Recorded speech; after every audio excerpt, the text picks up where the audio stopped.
सभी का एक बार फिर से एग्जामपुर के ऑफिशियल यूट्यूब चैनल पर। मेरा नाम है शशांक कौरव और स्टार्ट कर चुके हैं एक और बहुत ही शानदार से सेशन को। तो भैया यहाँ पर आप लोगों का ये जो सेशन है आपका डेली ये मैं क्लासेस जो है वो ले रहा हूँ एग्जामपुर पर, मेन एग्जामपुर यूट्यूब चैनल पर आपकी ये क्लासेस चलती हैं रोजाना 12 बजे।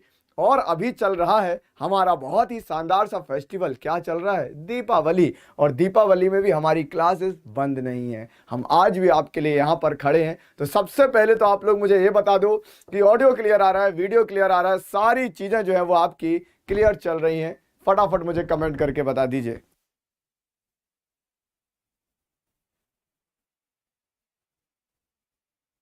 चलेगा, सभी करेंगे कमेंट और बताएंगे भैया ऑडियो वीडियो सब कुछ क्लियर चल रहा है। और आप सभी लोगों की दीपावली कैसी रही और कैसी है ये भी आप लोग कमेंट करके जो है वो मुझे जरूर बताएं। चलेगा, सभी का स्वागत है, बैठ जाइए। सभी को हैप्पी दिवाली, शुभ दीपावली। अच्छा, दूसरी बात और कि ये जो आपकी क्लासेस चल रही हैं अभी बहुत सारे, क्योंकि कमेंट्स आएंगे मेरी लगा दो शशांक। चलिए, तो अब मैं आपको ये बता रहा था कि अभी बहुत सारे कमेंट्स आएंगे, सर इस एग्जाम के लिए पढ़ लें, उस एग्जाम के लिए ले लें क्लास। तो मैं आपको पहले ही बता देता हूं, आपकी ये क्लास है दिल्ली पुलिस कांस्टेबल को टारगेट करके, बिल्कुल उसके लिए तो बिल्कुल ये रामबाण साबित होने वाली है। दूसरी चीज, आप कोई भी वनडे एग्जाम दे रहे हो आपको इस क्लास को अटेंड करना है, करना ही चाहिए। ठीक है, क्यों करना चाहिए? क्योंकि यहां पर मैं आपको जीके जीएस पढ़ा रहा हूं और ये जीके जीएस आपके हर आने वाले एग्जाम में जो है वो आपके लिए यूजफुल, बेनिफिशियल जो है वो रहने वाला है। ठीक है, तो सभी तैयार हैं तो एक बार जल्दी से थम्स अप कर दें, यस लिख दें कि सर तैयार है, आरंभ किया जाए। जल्दी से आप लोग थम्स अप करके यहां पर जो है वो कह दीजिए। और दूसरी चीज, जितने क्वेश्चन आपके स्क्रीन पर आएंगे आपको सभी के आंसर करने, आप गलत करें सही करें चलेगा, कोई दिक्कत नहीं है, लेकिन आंसर करें ये ज्यादा जरूरी है। ठीक, चलेगा, शुरुआत करते हैं आज के सेशन की पहले क्वेश्चन से। आंसर करें, फटाफट करें, जल्दी करें। आपको बताना है भारत छोड़ो आंदोलन कब शुरू हुआ था? भारत छोड़ो आंदोलन कब चालू हुआ था? आंसर करेंगे 1930, 1942, 1932 या 1940। बताइएगा क्या होगा राइट आंसर, सभी बताएं। यहां पर आपको बताना है भारत छोड़ो आंदोलन कब चालू हुआ था।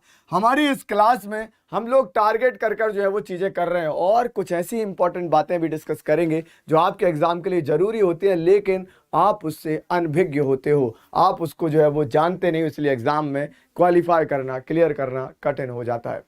चलेगा, बहुत बढ़िया, सभी का स्वागत है, बहुत बढ़िया बहुत बढ़िया। आंसर करेंगे बी, सभी के आंसर आ रहे हैं।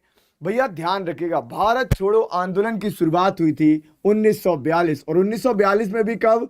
तो ये हुई थी 8 अगस्त 1942। कहां से हुई थी? तो ये हुई थी बंबई के ग्वालियर टैंक से। उस समय बंबई कहते थे, अब मुंबई है। तो मुंबई के ग्वालियर टैंक मैदान से जो है वो चालू हुई थी, इसको आप ध्यान में रखिएगा, ग्वालियर टैंक मैदान से। अच्छा, इस भारत छोड़ो आंदोलन को आप अगस्त क्रांति के नाम से भी जानते हो। किस नाम से? अगस्त क्रांति के नाम से भी आप इसे जानते हो। और ये जो ग्वालियर टैंक मैदान है इसका नाम बदल कर भी क्या कर दिया गया है? तो वो कर दिया गया है अगस्त क्रांति मैदान। क्या कर दिया गया है? अगस्त क्रांति मैदान कर दिया गया है, नोट कर लीजिएगा। क्लियर है?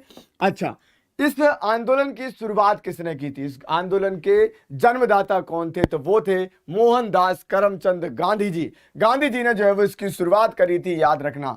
एग्जाम में एक क्वेश्चन आता है, बताइए भारत छोड़ो का नारा किसने दिया था? आंसर क्या करोगे बताओ? कई बार पहले की क्लासेस में मैंने बताया है, भारत छोड़ो का नारा भारत छोड़ो आंदोलन में किसने दिया था? और मैक्सिमम बच्चे इसका करते हैं गलत आंसर। वो क्या बताते हैं? वो ये बताते हैं भारत छोड़ो का नारा दिया है महात्मा गांधी ने। जी नहीं, भारत छोड़ो आंदोलन स्टार्ट किया था महात्मा गांधी ने, लेकिन भारत छोड़ो आंदोलन का, भारत छोड़ो जो नारा था वो दिया गया था यूसुफ मेहर अली के द्वारा। किसके द्वारा? यूसुफ मेहर अली के द्वारा जो है वो दिया गया था, याद रखेगा। ये यूसुफ मेहर अली वही व्यक्ति हैं जिन्होंने साइमन गोवैक का नारा भी दिया था। क्या दिया था? साइमन गोवैक। साइमन वापस जाओ, जब साइमन कमीशन 1928 में भारत आता है तब उनके द्वारा ये नारा दिया जाता है। ऐसा नहीं है कि कोई व्यक्ति इतना बड़ा आंदोलन छेड़े और खुद की तरफ से कोई नारा भी ना दे, नारा जरूर होता है। और यहां पर एक और नारा था, वो था करो या मरो। क्या था? करो या मरो। तो ध्यान रखिएगा, करो या मरो का नारा दिया गया था एम के गांधी, मोहनदास करमचंद गांधी जी के द्वारा दिया गया था। इसको आप नोट कर लीजिएगा, ठीक है। मोहनदास करमचंद गांधी जी लगातार जो है वो स्वतंत्रता के लिए संघर्ष करते रहे, अहिंसा के रास्ते पर चलकर गांधी जी 9 जनवरी 1915 को आते हैं भारत वापस। कहां से? साउथ अफ्रीका से। उसके पहले की भी स्टोरी है, लेकिन महात्मा गांधी को पढ़ेंगे तो 2-3 घंटे कम से कम तो चाहिए, इतना बड़ा इतिहास है। 9 जनवरी को आते हैं, इसलिए 9 जनवरी को क्या मनाया जाता है? प्रवासी भारतीय दिवस, NRI डे के रूप में जो है वो हम यहाँ पर मनाते हैं। महात्मा गांधी के द्वारा असहयोग आंदोलन की शुरुआत हुई 1920 में। महात्मा गांधी जी के द्वारा नॉन कोऑपरेशन मूवमेंट की जो है वो शुरुआत हुई। महात्मा गांधी जी के द्वारा सविनय अवज्ञा, सिविल डिसोबीडियंस मूवमेंट की जो है वो शुरुआत हुई। महात्मा गांधी के द्वारा दांडी यात्रा, दांडी मार्च निकाला गया, नमक कानून तोड़ा गया। बहुत सारी चीजें महात्मा गांधी जी के द्वारा जो है वो करी गई थी। फिलहाल आप इतना याद रखें। एक और चीज और याद रखिएगा, आपसे बोला जाएगा बताइए इंडियन ओपिनियन जो न्यूज़पेपर है ये किसके द्वारा निकाला गया? तो ये भी गांधी जी के द्वारा निकाला गया, लेकिन ये जो न्यूज़पेपर था ये भारत में नहीं बल्कि साउथ अफ्रीका, दक्षिण अफ्रीका में निकाला गया था। भारत में जो निकाला गया था उसका नाम था हरिजन, ठीक है। हरिजन पत्रिका के बारे में जो है वो सवाल आता है। अच्छा, जब महात्मा गांधी की बात चल रही है तो उनकी आत्मकथा, उनकी ऑटोबायोग्राफी की बात भी आएगी। महात्मा गांधी की आत्मकथा का नाम क्या है? तो वो क्या है भैया, बताइए जल्दी से। आपको बताना है कि महात्मा गांधी की ऑटोबायोग्राफी तो क्या है वो? सत्य के मेरे प्रयोग। क्या है? सत्य के मेरे प्रयोग, एक्सपेरिमेंट विद द ट्रूथ। और यदि आप इस आत्मकथा को सुनोगे, महात्मा गांधी ने कितनी सारी चीजें उसमें सच्चाई से बता दी जो कोई आम आदमी बता भी नहीं सकता, ठीक है। चलिए, सच बोलना अपने आप में ही भाई बहुत ज्यादा क्रांतिकारी काम होता है। चलिए, राइट आंसर क्या होगा? 1942 याद कर लेना।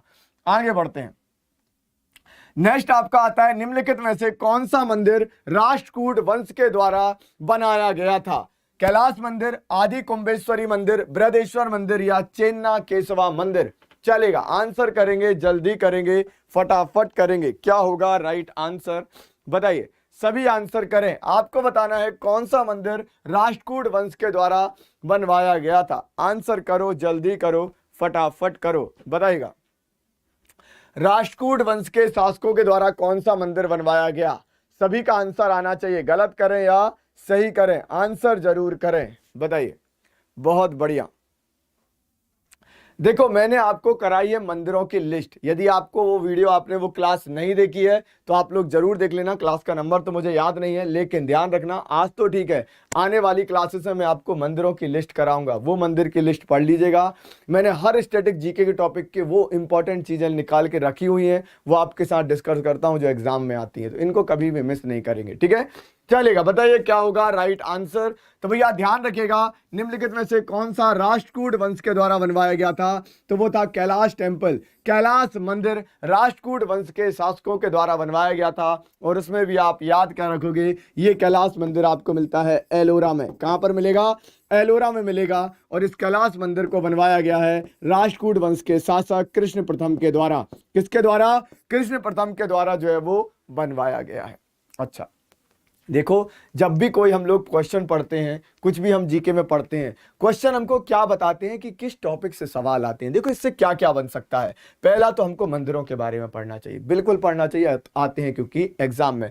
दूसरा चीज, वंश का नाम लिखा है तो आजकल क्या होता है, पूछा जाता है बताइए राष्ट्रकूट वंश की स्थापना किसने करी? तो वंशों के संस्थापक के नाम आते हैं। तो किसने करी थी? दंती दुर्ग के द्वारा जो है वो राष्ट्रकूट वंश की स्थापना की गई थी। इसको आप ध्यान में रखिएगा। तो इसकी लिस्ट भी हम लोग डिस्कस करेंगे, पहले भी की है, आगे भी करेंगे, इसको आप ध्यान रखिएगा। क्लियर है? तो कैलाश मंदिर एलोरा में कृष्ण प्रथम के द्वारा बनवाया गया था। आगे बढ़ेंगे, नेक्स्ट क्वेश्चन देखेंगे। बताइए, सरस्वती सम्मान पुरस्कार किस क्षेत्र में दिया जाता है? संगीत, साहित्य, पत्रकारिता और नृत्य? तो आंसर कर दो, जल्दी कर दो, फटाफट कर दो, बताइए क्या होगा राइट आंसर? सभी बताएं, सरस्वती सम्मान पुरस्कार किस क्षेत्र में दिया जाता है? और ये बनना चाहिए भैया, सिंपल सा क्वेश्चन है, सभी से बनना चाहिए। क्या होगा राइट आंसर? बताइए जल्दी से। सम्मान है, करंट का क्वेश्चन भी इससे बन सकता है कि भी हाल ही में किसे दिया गया सरस्वती सम्मान? बताइए क्या होगा राइट आंसर, बताएं। बहुत बढ़िया, बहुत बढ़िया। तो भैया पत्रकारिता और साहित्य आंसर आ रहे हैं आप सभी के, क्या बात है, बहुत बढ़िया बहुत बढ़िया, सभी आंसर करें, क्या होगा राइट आंसर। चलिए, तो देखो यहां पर जब आता है भैया सरस्वती सम्मान की बात, सरस्वती सम्मान जो है बहुत ज्यादा इंपॉर्टेंट है। सरस्वती सम्मान दिया जाता है साहित्य के क्षेत्र में, किसके, लिटरेचर की फील्ड में जो है वो सरस्वती सम्मान दिया जाता है। और इस सम्मान को देने का काम करता है कौन, के बिरला फाउंडेशन। कौन करता है, के बिरला फाउंडेशन के द्वारा जो है वो किया जाता है, दिया जाता है कौन सा पुरस्कार, सरस्वती सम्मान जो है वो यहां पर दिया जाता है। इसको आप नोट कर लीजिएगा, ठीक है।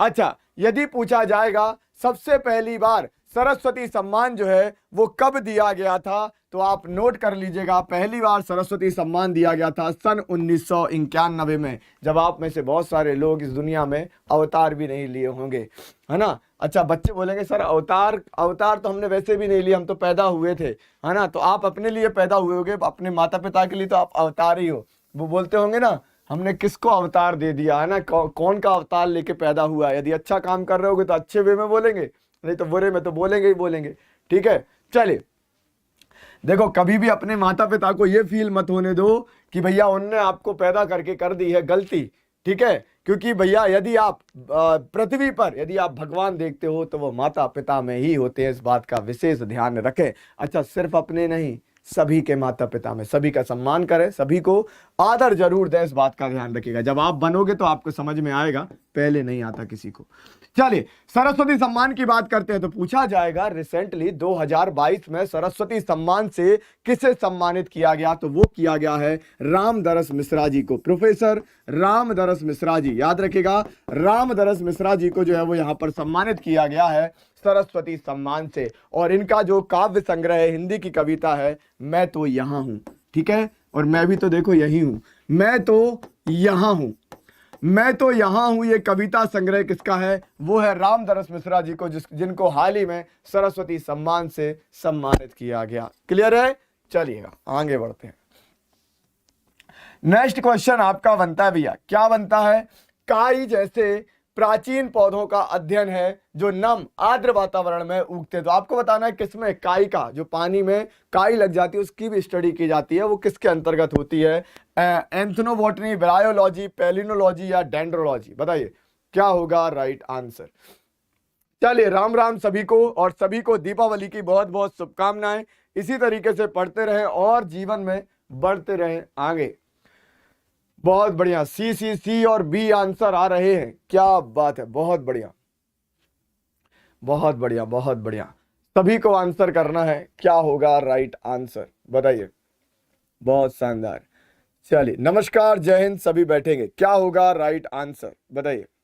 देखो, पौधों की जो एंथ्रोबॉटनी होती है, एक विशेष प्रकार के पौधों का अध्ययन इसके अंतर्गत जो है वो किया जाता है ना। मतलब पौधों का एक प्रकार से पारंपरिक तरीके से ज्ञान लिया जाता है, वो एंथ्रोबॉटनी कहलाती है। पूछा जाएगा पेलिनोलॉजी में क्या किया जाता है, पेलिनोलॉजी क्या की जाती है भैया, तो इनको आप ध्यान में रखिएगा, जीवों का और जीवाश्मों का एक साथ अध्ययन जब करते हैं तो वो पेलिनोलॉजी के अंतर्गत आता है। डेंड्रोलॉजी क्या होती है सर, ये बता दो। तो डेंड्रोलॉजी के अंतर्गत जो है वो पेड़ों की विशेषताओं का अध्ययन किया जाता है, किसका, पेड़ों की विशेषताओं का अध्ययन किया जाता है। और जो ब्रायोलॉजी होती है साहब, ब्रायोलॉजी में स्टडी की जाती है काई जैसे प्राचीन पौधों की, नम आर्द्र वातावरण में जो पौधे उगते हैं उनका अध्ययन किया जाता है ब्रायोलॉजी के अंतर्गत। क्लियर है सभी को, चलेगा, राम राम राम राम, सभी बैठेंगे। और भैया ध्यान रखिएगा इसका, क्या होगा राइट आंसर, ब्रायोलॉजी। और सबसे बड़ी बात, जैसा कि आप लोग जानते हो कि भैया यहां पर चल रहा है दीपावली का महापर्व, दीपावली का त्योहार। तो दीपावली में बहुत कुछ जो है वो यहां पर खुशियां दी जाती हैं और बांटी जाती है। खुशियां बांटना अच्छी बात है, दुनिया में बहुत कम लोग हैं जो खुशियां बांटने का काम करते हैं। तो भैया आप कैसे जो है वो यहाँ पर, चूंकि हम आप जो है वो हमारी परिवार है, 9 मिलियन से ज्यादा का हमारा जो है वो यहाँ पर परिवार है, तो परिवार को कुछ तो देना बनता है साहब। तो इस दीपावली सिलेक्शन के साथ दीजिए अपने परिवार को खुशियों की सौगात।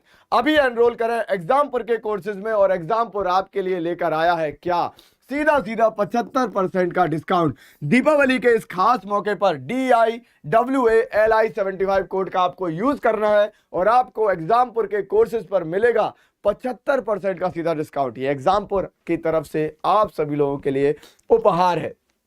और ये जो कोड है ये वैलिड है 27 अक्टूबर तक, तो 27 अक्टूबर तक आप इस कोड का जरूर यूज कर लें, क्योंकि भैया उसके बाद ये ऑफर आपके हाथ से निकल सकता है, जिसका ज्यादा से ज्यादा जो है वो फायदा उठाएं। दूसरी चीज, अभी तक यदि आपने एग्जामपुर के ऑफिशियल ऐप को इंस्टॉल नहीं किया है तो भैया देरी ना करें। कारण ये है कि यदि आपको जॉब अलर्ट लेना है तो एग्जामपुर ऐप पर आपको मिलेगी, स्ट्रक्चर्ड पेड कोर्सेज आपको एग्जामपुर ऐप पर मिलते हैं, फ्री पीडीएफ आपको एग्जामपुर ऐप पर मिलती है, अनलिमिटेड क्विज और प्रैक्टिस कर सकते हो कहां पर, एग्जामपुर के ऑफिशियल ऐप पर, free previous year solved questions paper आपको मिलेंगे, और ऑल इंडिया स्कॉलरशिप टेस्ट की बात करेंगे तो ये सब कुछ आपको मिलेगा एग्जामपुर के ऑफिशियल ऐप पर। तो करना क्या है, प्ले स्टोर पर जाइए, एग्जामपुर ऐप लेकर सर्च कीजिए, इंस्टॉल कीजिए और करके ओपन करिए, रजिस्टर, और ये सारी चीजें आपको वहां पर जो है वो मिलने वाली है। तो देरी बिल्कुल ना करें और 75% के कोड का यूज कर जो है वो दिवाली 75 कोड का यूज कर डिस्काउंट लेकर बैचेस को ज्वाइन जरूर करें, अपना सिलेक्शन लें, अपनी पढ़ाई करें। ठीक है, चलेगा, बढ़ते हैं आगे। नेक्स्ट क्वेश्चन यहां पर क्या आता है साहब, तो नेक्स्ट क्वेश्चन आपका आता है, निम्नलिखित में से किस समिति ने मौलिक कर्तव्यों को शामिल करने की सिफारिश की? तारापुर समिति, राधा कृष्णन समिति, बलवंत राय मेहता समिति या स्वर्ण सिंह समिति? जरा आंसर करके बताओ क्या होगा राइट आंसर। आपको बताना है किस समिति ने मौलिक कर्तव्यों को शामिल करने की सिफारिश करी है, बताइएगा क्या होगा राइट आंसर। बताते चलें, आगे बढ़ते चलें, बताइए, सभी आंसर करें। ये क्वेश्चन आता है एग्जाम में, काफी ज्यादा पूछा जाता है भैया, तो बनना चाहिए। ठीक है, चलेगा, आंसर करेंगे, जल्दी करेंगे, बताइए। बहुत बढ़िया, बहुत बढ़िया। तो ये तो आप लोगों को बहुत अच्छे से बन जाएगा, क्योंकि भैया पॉलिटी को पढ़ाया है बड़े शानदार तरीके से, और हमारी ये क्लासेस देखो दीपावली के त्योहार होने के बावजूद भी आपको क्लासेस मिल रही हैं। मतलब हम तो मिशन मोड में काम कर रहे हैं, आपको भी मिशन मोड में काम करना है, आपके अपने भविष्य को संवारने के लिए, सुधारने के लिए। आप बोलोगे सर आपको इतनी क्या पड़ी है हमारे भविष्य की? हमें मिलता है सेटिस्फैक्शन, हमें मिलती है खुशी, जब हम ये देखते हैं कि हमारा द्वारा पढ़ाया गया बच्चे को फायदा हुआ है, उसका सिलेक्शन हुआ है, या वो जीवन में कुछ बहुत बेहतर कर रहा है। इससे बढ़कर कोई खुशी नहीं होती। कभी ये करोगे ना तो आपको इस चीज़ें समझ में आएंगी। इस जीवन को दूसरों की खुशी में लगाओगे तो आपका उद्धार होगा। हम दुखी इसलिए क्योंकि हम अपनी खुशियों को, खुशी कोई रह ही नहीं सकता। इस ध्यान रखना, इस दुनिया में यदि आपके साथ सब अच्छा हो रहा है मतलब कुछ गलत है, ये समझ लो, है ना। गलत होना जरूरी है, इस बात का ध्यान रखें। चलेगा, तो निम्नलिखित में से किस समिति ने मौलिक कर्तव्यों को शामिल करने की सिफारिश की?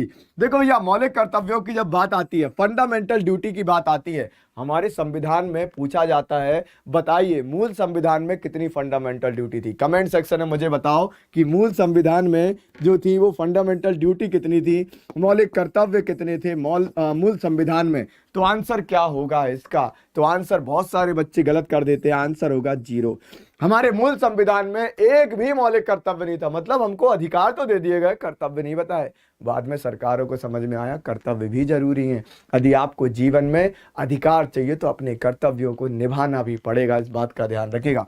ये संविधान को मैं कभी समझाऊंगा ना तो परिवार के बेस पर समझाऊंगा, बहुत अच्छे से समझ में आएगा। राष्ट्रपति, प्रधानमंत्री, ये सब हमारे घर में माता पिता भाई बहन सब कोई ना कोई मंत्रालय वाला काम करते हैं और बढ़िया तरीके से समझ में आता है। फिर क्या होता है साहब, संविधान में एक समिति आती है जिसका नाम क्या रहता है? सरदार स्वर्ण सिंह कमेटी। सरदार स्वर्ण सिंह कमेटी कहती है कि भैया संविधान में मौलिक कर्तव्यों का होना जरूरी है। और क्या होता है, उसके कारण संविधान में संशोधन कर दिया जाता है। और वो संविधान में कौन सा संशोधन होता है साहब? तो वो होता है 42nd कॉन्स्टिट्यूशनल अमेंडमेंट, 42वां संविधान संशोधन 1976। 42वां संविधान संशोधन होता है और संविधान में क्या कर दिया जाता है? संविधान में 10 फंडामेंटल ड्यूटीज, मौलिक कर्तव्यों को जोड़ दिया जाता है। ये जो 42वां संविधान संशोधन था, इसे मिनी कॉन्स्टिट्यूशन के नाम से भी जानते हैं। किस नाम से जानते हैं? मिनी कॉन्स्टिट्यूशन या फिर लघु संविधान के नाम से भी जो है वो हम यहाँ पर जानते हैं। ये भी आप ध्यान में रखिएगा क्योंकि इसमें बहुत सारे परिवर्तन करे गए थे। 10 मौलिक कर्तव्य जोड़ दिए गए, लेकिन भविष्य में एक और जुड़ गया। इसके लिए 86th कॉन्स्टिट्यूशनल अमेंडमेंट होता है सन 2002 में। 2002 में 86वां संविधान संशोधन कर दिया जाता है और इस 86वें संविधान संशोधन के कारण क्या होता है, एक और फंडामेंटल ड्यूटी ऐड हो जाती है जिसे क्या कहते हैं, राइट टू एजुकेशन, या 6 से लेकर 14 साल तक के बच्चों को अनिवार्य शिक्षा मिलनी चाहिए और यह शिक्षा देने का कर्तव्य माता पिता और उसके अभिभावक या पालक का होगा। यह कहा गया है आपके संविधान में 11वां कर्तव्य। तो टोटल फंडामेंटल ड्यूटी कितनी है, 11 है।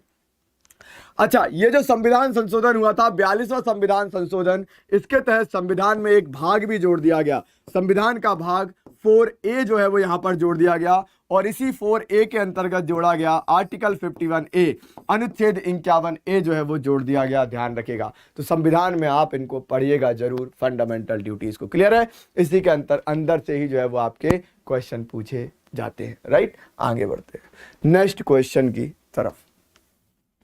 चलेगा, नेक्स्ट क्वेश्चन क्या बोला गया भैया, ध्यान से आंसर करो। आपको बताना है अली वर्दी खां के बाद बंगाल का नवाब कौन बना? सरफराज खान, शुजाउद्दीन मोहम्मद खान, सिजाउद्दौला या फिर मीर जाफर। ये जफरी लिखा है, मीर जाफर होगा। ठीक है, मीर जाफर नोट कर लेंगे। बताइएगा क्या आंसर होगा। सभी आंसर करेंगे, जल्दी करेंगे, फटाफट करेंगे। बताइए, सभी आंसर करते चले, फटाफट करें, बताएं। आपको बताना है अली वर्दी खां के बाद बंगाल का नवाब। अच्छा, इस टॉपिक को पढ़ने के लिए ना पूरा इतिहास पढ़ना पड़ता है, जब बहुत अच्छे से समझ में आता है कि बंगाल में कैसे कैसे शासन होता है, कैसे धोखेबाजी दगाबाजी होती है, फिर शासन बदलता भी है, फिर आखिरी में जाकर ईस्ट इंडिया कंपनी और फिर ब्रिटेन के पास कब्जा चला जाता है। बहुत अच्छी स्टोरी है, लेकिन अभी हम इतना डिस्कस नहीं करेंगे इतनी लंबी स्टोरी को, मजा आएगा लेकिन चलेगा। आंसर करेंगे, क्या होगा राइट आंसर, बताइएगा। देखिएगा, घटना है साहब 1756 की। 1756 क्या होता है, अली वर्दी खां का निधन हो जाता है। अली वर्दी खां की मृत्यु हो जाती है, तो उसकी गद्दी पर कौन बैठता है, तो वो बैठता है नवाब सिराजुद्दौला। बहुत पावरफुल रहता है नवाब सिराजुद्दौला। नवाब सिराजुद्दौला बंगाल का नवाब बैठता है, बंगाल की गद्दी पर जो है वो बैठता है। एक और सवाल आता है, बताइए बंगाल का पहला नवाब कौन था? बताओ जल्दी से, बंगाल का पहला नवाब कौन था? बंगाल का पहला नवाब कौन था? तो आंसर क्या होगा भैया, वो था मुर्शीद कुली खां। कौन था? मुर्शीद कुली खां था, वो भी आप नोट कर लेना। मुर्शीद कुली खां बंगाल का बनता है पहला नवाब। तो पहला नवाब और सिराजुद्दौला जो है वो आपका आखिरी नवाब, यहां पर ध्यान में रखिएगा। ठीक है, अच्छा पूछा जाएगा अली वर्दी खां कब तक जो है वो नवाब रहे? तो याद रखिएगा 1740 से लेकर 1756 तक यहाँ की गद्दी पर बैठता है कौन? अली वर्दी खां। फिर सिराजुद्दौला होता है, फिर ईस्ट इंडिया कंपनी के साथ विवाद, फिर युद्ध और दुनियादारी यहाँ पर होती है, ध्यान रखेंगे। ठीक है, चलिए आगे बढ़ते हैं। नेक्स्ट क्वेश्चन आता है साहब, क्या आएगा, निम्नलिखित में से किसे भारत के तोते के नाम से जो है वो जाना जाता है? तानसेन, इब्न बतूता, अमीर खुसरो, खुसरो लिखा है, खुसरो कर लीजिएगा, अलाउद्दीन, जियाउद्दीन बर्नी। तो भारत के तोते के नाम से तूतिए हिंद कहा जाता है। बताइए किसे कहा जाता है? आंसर कर दो, जल्दी कर दो। आपको बताना है भारत के तोते के नाम से किसे जाना जाता है? आंसर करें, फटाफट करें, जल्दी करें, बताइए, सभी बताएंगे किसे जाना जाता है भारत के तोते के नाम से। और ये व्यक्ति भैया अलग अलग राजवंशों में भी, अलग अलग राजाओं के शासनकाल में भी जो है वो काम किया इसने। बताइएगा क्या होगा राइट आंसर, फटाफट बताएं। बहुत बढ़िया। तो क्वेश्चन एक आता है, बताइए तूती ए हिंद किसे कहा जाता है, या भारत का तोता किसे कहा जाता है? तो वो कहा जाता है अमीर खुसरो। किसे कहा जाता है? अमीर खुसरो को जो है वो जाना जाता है। इसको आप नोट कर लेना। ठीक है, चलिए आगे बढ़ते हैं। निम्नलिखित में से किस अखबार का संपादन दादा भाई नेहरू ने किया था? संवाद कौमुदी, सोम प्रकाश, राष्ट्र गुफ्तार और मेहरत्ता। तो आपको बताना है दादा भाई नेहरू जी के द्वारा संपादित न्यूज़पेपर का नाम। बताइएगा क्या होगा राइट आंसर, बताइए। बहुत बढ़िया, बहुत बढ़िया। हेड कांस्टेबल का बढ़िया गया आप लोगों का पेपर, है ना? बहुत अच्छी बात है, अच्छा पेपर गया। ऐसे ही पढ़ते रहो। जिनका नहीं भी होता है सिलेक्शन या कुछ गड़बड़ हो गया पेपर में, कोई बात नहीं है, आपके लिए दूसरी वैकेंसीज हैं, दूसरी पोस्ट है, उन पर हम मन लगाएंगे, उस पर मेहनत करेंगे। आपका साथ मैं नहीं छोड़ूंगा, आप बिल्कुल निश्चिंत रहो, आपके लिए खड़े हैं, हमेशा करें। कभी भी कुछ इच्छा होती है, कभी कुछ बात करना है, कभी कुछ ऐसा लगता है कि सर ये टॉपिक पढ़ा दो, ये समझ में नहीं आया, एग्जाम में ये समझ में नहीं आया, कमेंट सेक्शन में लिख दिया करो। मुझे जैसे ही मौका मिलेगा मैं आपको ऐसे ही क्लास के सेशंस के बीच में डिस्कस कर दूंगा सारी चीजों को, आप बिल्कुल निश्चिंत रहें, ठीक है। चलेगा, सभी आंसर करें, क्या होगा राइट आंसर बताइएगा। चलिए तो याद रखिएगा भैया, यहां पर दादा भाई नेरोजी, जब दादा भाई नेरोजी की बात आती है तो हम क्या बोलते हैं साहब, आपको ध्यान आता है सबसे पहला क्वेश्चन, बताइए grand old man of India के नाम से किसे जाना जाता है, तो भैया वो जाना जाता है किसे, दादा भाई नेरोजी को। आपसे यहां पर बोला जाएगा बताइए दादा भाई नेरोजी की किताब का नाम, तो आप आंसर क्या करते हो, poverty and un-British rule in India, un-British rule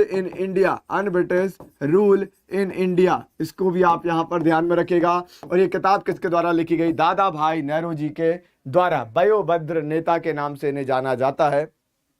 दूसरा चीज, इन्होंने धन निष्कासन का सिद्धांत दिया था इसी किताब में। इन्होंने कहा था भैया अंग्रेज जो है वो धीरे धीरे जो है वो भारत का पैसा कहाँ ले जा रहे हैं, ब्रिटेन ले जा रहे हैं, वो इन्हीं ने कहा था। ब्रिटेन की संसद में ये मेंबर बन के भी पहुंचे थे। और अभी इनका जो मकान है अभी भी उपलब्ध है, और वो आपको कहाँ पर मिलता है, लंदन में। और लंदन में इनके मकान को जो है वो ब्लू प्लैंक का दर्जा दिया गया। किसका, ब्लू प्लैंक का दर्जा दिया गया है। इसका मतलब ये होता है, ये करंट का क्वेश्चन अभी हाल ही में 1-2 महीने पहले ही दिया गया है। और इसका मतलब क्या होता है साहब, इसका मतलब ये होता है कि अब इनके मकान को संरक्षित करके सुरक्षित करके रखा जाएगा, हेरिटेज के रूप में रखा जाएगा, ध्यान रखेगा। अब बात आती है कि इनके द्वारा संपादित अखबार का नाम बताओ, तो उसका नाम है राष्ट्रगोपतार। राष्ट्रगोपतार याद रखेगा। तो राष्ट्रगोपतार किसका न्यूज़पेपर था, वो था दादा भाई नेहरू जी का, ठीक है। चलिए आगे बढ़ते हैं। नेक्स्ट आता है क्वेश्चन आपका, क्या बोला गया है बताइएगा। अकॉर्डिंग टू द 2011 सेंसस, निम्नलिखित में से किस राज्य में सर्वाधिक ग्रामीण आबादी है, उत्तर प्रदेश, महाराष्ट्र, पंजाब या मध्य प्रदेश। चलिएगा, सभी को आंसर करना है, क्या होगा राइट आंसर ये भी बताना है, बताते चलें, आगे बढ़ते चलें, बताइएगा। सभी आंसर करो, जल्दी करो, बढ़िया, बहुत बढ़िया, उत्तर प्रदेश, उत्तर प्रदेश, क्या बात है, बहुत बढ़िया, सभी आंसर करें, बहुत बढ़िया, very good morning, good afternoon. जो लोग आते जा रहे हैं बढ़िया तरीके से जुड़ते चलें, सभी को जय हिंद, नमस्कार, है ना। बढ़िया तरीके से दीपावली मना रहे हो। इस बार ये ठान लो कि अगली दीपावली जो मनाएंगे ना साहब, वो मनाएंगे नौकरी के साथ में, है ना।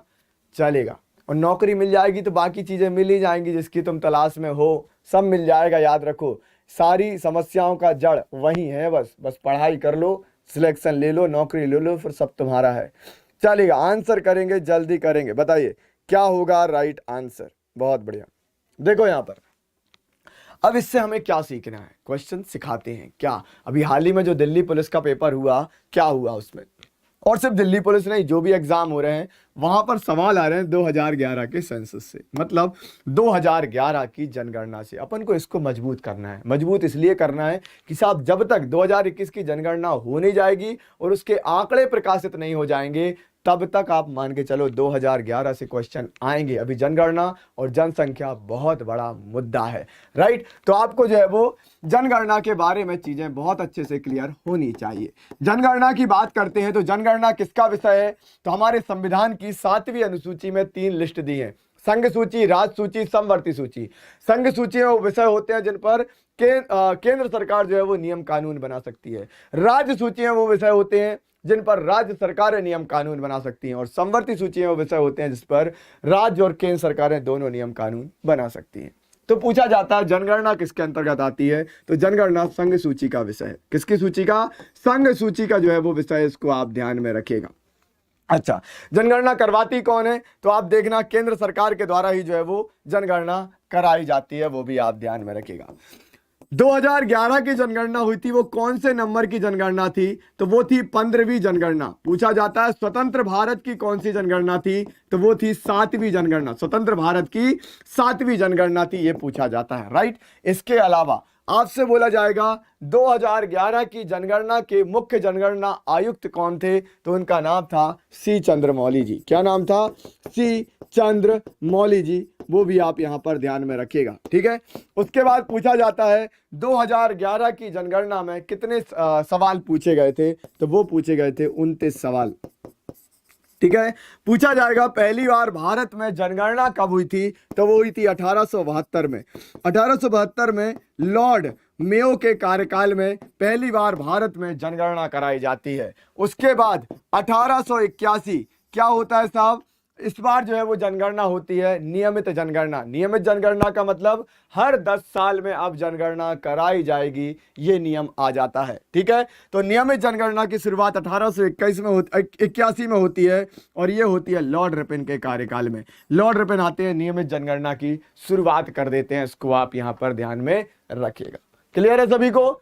और भी बहुत, तो देखो हमारा क्वेश्चन क्या था, सर्वाधिक ग्रामीण आबादी कहां पर मिलेगी, तो सर्वाधिक ग्रामीण आबादी आपको मिलने वाली है उत्तर प्रदेश में। कहां पर मिलने वाली है? उत्तर प्रदेश में आपको सर्वाधिक ग्रामीण आबादी जो है वो देखने को मिल जाएगी। क्लियर है सभी को? चलेगा। अच्छा, आप लोगों के लिए एक होमवर्क नंबर 1 क्या है भैया, तो वो आपका ये है, आपको बताना है सबसे ज्यादा शहरी आबादी 2011 की जनगणना के अनुसार सबसे ज्यादा शहरी आबादी किस राज्य की है, बताइएगा जरूर, ठीक है। चलिए आगे बढ़ते हैं, नेक्स्ट क्वेश्चन पर चलते हैं। क्या होगा राइट आंसर बताना। निम्नलिखित में से उत्पादन के कारक में क्या शामिल नहीं है? उत्पादन के कारक में भूमि, पूंजी, कर और श्रम। आपको बताना है उत्पादन के कारक में क्या शामिल नहीं है इनमें से। आंसर करेंगे, जल्दी करेंगे, फटाफट करेंगे, बताइए उत्पादन के कारक में क्या शामिल नहीं है। बहुत बढ़िया, डी, बहुत बढ़िया, बहुत बढ़िया, खूब मन लगाकर पढ़ाई करिए। अभी तो आप बढ़िया लड्डू बोल रहा हूं, मिठाई खा रहे होगे घरों में बैठकर, ठीक है। चलेगा, तो आंसर करेंगे क्या होगा राइट आंसर, उत्पादन के कारक, ठीक है। एक सर के नाम की भी खा लीजिएगा, है ना, कि भैया चलो सड़कों को तो खिला नहीं रहे तो उनके नाम की खा लेते हैं, ठीक है। मैं तो वही मिठाई खाऊंगा जो आप सिलेक्शन देकर खिलाओगे, वही खाने वाला हूं मैं। चलिए यूपी चलेगा, इसका आंसर करो भैया। आपको बताना है निम्नलिखित में से उत्पादन के कारक शामिल नहीं है। उत्पादन के कारक मतलब जिनका उत्पादन में, प्रोडक्शन में जो है वो काम होता है। तो क्या क्या होता है उत्पादन में? उत्पादन में भूमि भी आती है भैया, भूमि पर उत्पादन होता है। उत्पादन के लिए चाहिए होती है पूंजी या कैपिटल जिसे हम कहते हैं। उत्पादन के लिए चाहिए होता है श्रम जिसे हम क्या कहते हैं, लेबर, श्रमिक या मजदूर, है ना, वो आपका होता है। लेकिन टैक्स थोड़ा ना चाहिए होता है उत्पादन के लिए। ये टैक्स तो हमको उत्पादन करने के बाद, बेचने के बाद होता है टैक्स का काम, ध्यान रखिएगा। तो उत्पादन के कारक में आपका भूमि, पूंजी और श्रम होता है, कर नहीं होता, टैक्स नहीं होता, राजस्व या रेवेन्यू नहीं होता। राजस्व भी लिखा आएगा तो वो भी आप इसको अलग कर दीजिएगा उत्पादन के कारक में, ठीक है। चलेगा, आगे बढ़ते हैं। नेक्स्ट क्वेश्चन आपका बनता है, क्या बनता है, आंसर करना सभी लोग। भारत में राष्ट्रीय आंदोलन के संदर्भ में पूना समझौते पर हस्ताक्षर हुए थे। पूना पैक्ट पर हस्ताक्षर या पूना पैक्ट पर साइन किसके द्वारा करे गए थे, मतलब कब किए गए थे, वो आपको बताना है। 1932, 1933, 1922 और 1923, 1923। आंसर करेंगे, क्या होगा राइट आंसर बताएंगे, बताइए। सभी आंसर कर दो भैया, क्या होगा राइट आंसर। जो बच्चे आंसर नहीं कर रहे हैं भैया आंसर कीजिए, आपकी होती है प्रैक्टिस, ये बार बार बताया जा रहा है। और जो बच्चे यदि दीपावली में पढ़ रहे हैं तो समझ लो भैया आप लक्ष्य के प्रति कितने वफादार हो, अपने उद्देश्य के प्रति कितने वफादार हो, कितना आपने जो है वो निश्चय कर लिया है। और जो निश्चय कर लिया है तो बिल्कुल लगे रहिए, आखिरी समय तक लगे रहिए, ठीक है। देखो आप जो मेहनत करते हो ना, कहीं पर भी आप जो देते हो, आप जो करते हो, उसका परिणाम मिलता जरूर है। आप बिल्कुल इस चीज को रखिए। आप जब कोई काम करते हो, आपकी बॉडी से, आपके शरीर से निकलती है एनर्जी। ये पूरी दुनिया किस पर चल रही है? पूरी दुनिया चल रही है एनर्जी पर। किस पर चल रही है? ऊर्जा पर चल रही है। आप जो शब्द निकालते हो ना अपनी जुबान से, शब्द निकल गए, आपको लगता है कि बस निकल गए, खत्म नहीं, ये एनर्जी जो निकल गई, अब ये शब्द कहीं घूम कर जीवन में आपके सामने फिर आकर खड़े हो जाएंगे। इसलिए कभी भी हो इन बातों का विशेष ध्यान रखिए। कोई भी काम, जैसे आप पढ़ाई कर रहे हो, आपको लगता है सर ये पेपर में आएगा कि नहीं आएगा, या ना आए, एक ना एक दिन आपको ये क्वेश्चन कुछ ना कुछ देकर चले आएगा, या ये नहीं कोई ना कोई चीज आपको देकर चली आएगी और वो सब कुछ अदा कर देगी। मेहनत कभी खराब नहीं जाती। आप किसी भी जगह करो, पढ़ाई में करो, घर में करो, नौकरी में करो, कहीं भी करो, मेहनत अपना 100% दो, बात खत्म है। दूसरा दे या ना दे, ठीक है। चलेगा, बताएंगे क्या होगा राइट आंसर। राष्ट्रीय आंदोलन के नेतृत्व में पूना समझौता, पूना पैक्ट के बारे में पूछा गया है। आंसर करो, जल्दी करो। तो भैया ध्यान रखिएगा, वो दिन था 24 सितंबर का। कौन सा? 24 सितंबर, 24 सितंबर 1932। क्या होता है 24 सितंबर 1932, 1932 क्या होता है साहब? महात्मा गांधी और B.R. अंबेडकर, भीमराव अंबेडकर जी के बीच में होता है पूना पैक्ट, पूना समझौता। किस किस के बीच में? महात्मा गांधी जी, भैया अनशन पे बैठ जाते हैं, महात्मा गांधी जी और B.R. अंबेडकर साहब के बीच में जो है वो यहाँ पर होता है, पुणे की जेल में, अंबेडकर जी के बीच में, है ना, पुणे में होता है, पुणे की जेल में ये समझौता होता है। बहुत लंबी इसकी कहानी है, थोड़ा सा चुनाव से संबंधित रहती है कि भैया यहाँ पर हरिजन को आरक्षण मिलना चाहिए और बहुत सीट रिजर्व होना चाहिए, उसको लेकर ये चीज़ें थी। महात्मा गांधी बैठ जाते हैं अनशन पर, नाराज हो जाते हैं, हम खाना नहीं खाएंगे। ठीक है, आपसे भी कोई ना कोई जीवन में नाराज होता होगा। ठीक है, अच्छा नाराज भी ना एक लिमिट में हुआ करो, समझ रहे हो? जिस दिन सामने वाले ने मनाना बंद कर दिया उस दिन दिक्कत हो जाएगी। ठीक, चलेगा। तो ध्यान रखना, राष्ट्रीय आंदोलन के संदर्भ में पूना पैक्ट पर साइन कब हुए थे? 1932, 1932 में हुए थे। बढ़ते हैं आगे नेक्स्ट क्वेश्चन की तरफ। चलेगा, क्या बोला है भैया? भारत के निम्नलिखित में से किस राज्य में सबसे लंबी तट रेखा है, कोस्ट लाइन है? उड़ीसा में, गुजरात में, केरल में, या आपको लगता है महाराष्ट्र में? तो आंसर कर देना। आंसर करने से घबराना नहीं। बहुत सारे बच्चे इसलिए आंसर नहीं करते, किस लिए? हम गलत बताएंगे, सर क्या सोचेंगे? आप गलत बताओगे तो पता है सर क्या सोचेंगे, कि सामने वाले ने आंसर किया है, ट्राई तो किया है, कोशिश तो करना है भैया। कोशिश करने वाले तो वॉरियर बनते हैं, कोशिश करने वालों की तो हार नहीं होती। जो कोशिश ही नहीं कर रहा, आपने सोच लिया कि भैया हमको जो है वो मंजिल पर पहुंचना है, आप जहां पे भी रहते हो आपने सोच लिया 10 किलोमीटर दूर पहुंचना है, लेकिन आप बैठे हो। क्यों बैठे हो? हमारे पास अभी गाड़ी नहीं है तो हम क्यों जाएं, कैसे जाएं, नहीं हो पाएगा हमसे। अरे चलना तो चालू करो। चलते चलते लोगों ने पूरा भारत नाप दिया। शंकराचार्य जी के बारे में पढ़ना, कैसे दक्षिण से उत्तर तक पैदल चल लिया साहब। बहुत सारे लोग हैं जिन्होंने ऐसा काम किया। जो माउंट एवरेस्ट पर चढ़े थे, क्या वो गाड़ी लेकर गए थे या एरोप्लेन लेकर गए थे? एक तो माउंट एवरेस्ट पर चढ़ना ही बड़ी बात, वो भी पैदल चढ़ना, वो भी वहां पर जब ऑक्सीजन नहीं है। तो फिर आप क्यों? आप चलना तो चालू करो, कहीं ना कहीं तो पहुंचोगे ना। सबसे बड़ी बात है, यदि आप चल रहे हो तो कहीं ना कहीं पहुंचोगे जरूर। जो नहीं चल रहा वो तो बैठा वहीं रहेगा, है ना। तो इस बात को ध्यान में रखेगा। चले, सबसे लंबी तट रेखा, सबसे लंबी कोस्ट लाइन आपको जो है वो यहां पर बतानी है। तो कहां की है भैया? तो याद रखिएगा, सबसे लंबी तट रेखा जो है वो गुजरात राज्य की आपको मिलेगी। कहां की मिलेगी? गुजरात राज्य में सबसे लंबी तट रेखा जो है वो आपको मिलती है। कितने किलोमीटर लंबी है? 1600 किलोमीटर। समझते हो इसका मतलब क्या है? 1600 किलोमीटर लंबा समुद्र तट गुजरात से टच है। मतलब अच्छा खासा व्यापार समुद्र के मार्ग से हो सकता है। यहाँ पर एक और चीज आपने सुना होगा अकबर के बारे में। अकबर ने क्या किया था? गुजरात विजय की थी। हमने अकबर के बारे में पढ़ा है। अकबर गुजरात विजय प्राप्त करता है। कैसे करता है? अकबर जाता है गुजरात में, शासक को हरा देता है, विजय प्राप्त कर लेता है। अच्छा, जब वो वहां जाता है ना तो पोर्ट पर जाता है, बंदरगाह पे, बड़ा खुश होता है। वो देखता है कि यार इतने अच्छे बंदरगाह, यहाँ से बिजनेस करना कितना अच्छा है और कितना सुंदर लगता है। वो फिर भी वहां पर अपने एक भरोसेमंद व्यक्ति को बैठा कर आ जाता है। और फिर क्या होता है? भरोसेमंद को बिठाता जरूर है, वही धोखा दे देता है। उसको लगता है अकबर वापस चला गया आगरा, आगरा को राजधानी बनाकर रखा था अकबर ने। ठीक है, वो विद्रोह कर देता है, बोलता अब तो गुजरात हमारा। अकबर बोलता है एक काम करो, घर बाद में जाएंगे, पहले इसको फिर से निपटा के आते हैं। जाता है साहब, अकबर फिर से निपटा के आता है। और निपटाने के बाद क्या करता है? अकबर जो है वो आगरा में क्या करता है? फतेहपुर सीकरी अपनी राजधानी में बुलंद दरवाजे का निर्माण करवाता है। ठीक है, वो आप ध्यान में रखिएगा। इससे उसका कोई लेना देना नहीं है, बस उसने ये समुद्र तट देख लिया था, बड़ा खुश हुआ था देखकर। ठीक है, चले, तो ये अपना गुजरात 1600 किलोमीटर लंबी जो है वो क्या मिलेगी आपको? तट रेखा जो है वो देखने को मिलती है। ठीक है, अच्छा एक और सवाल आता है, बोलो क्या सवाल? ये आता है कि भारत में सबसे लंबी सीमा रेखा हम किस देश के साथ में जो है वो बनाते हैं? तो उसके लिए मैंने आपको ट्रिक बताई थी। क्या बताई थी? बचपन MBA। क्या बताई थी? बचपन MBA। यदि आप बचपन में MBA कर लोगे तो आपकी सीमा रेखा तय हो जाएगी ना साहब। तो बी से क्या था भैया आपका? बांग्लादेश। क्या था? बांग्लादेश। बांग्लादेश के साथ भारत सबसे लंबी सीमा रेखा जो है वो बनाता है, 4096 किलोमीटर लंबी। फिर आता है साहब चाइना। चाइना जो है वो दूसरी सबसे लंबी हम सीमा किससे बनाते हैं? चाइना से बनाते हैं। 5 से क्या आएगा? आप सभी लोगों का फेवरेट पाकिस्तान। कोई भी चर्चा ना हो करने के लिए पाकिस्तान बोल दो, चर्चा चालू हो जाती है। फिर आएगा भैया नेपाल। फिर आएगा माँ से क्या, म्यांमार, क्या आएगा, म्यांमार आपका जो है वो यहाँ पर आएगा। बा से क्या आएगा, भूटान, और फिर आएगा आपका अफगानिस्तान। ये भी आप यहाँ पर ध्यान में रखिएगा। तो इस प्रकार से सबसे लंबी सीमा रेखा से लेकर सबसे कम सीमा रेखा 106 किलोमीटर तक जो है वो हमने यहाँ पर देख लिया।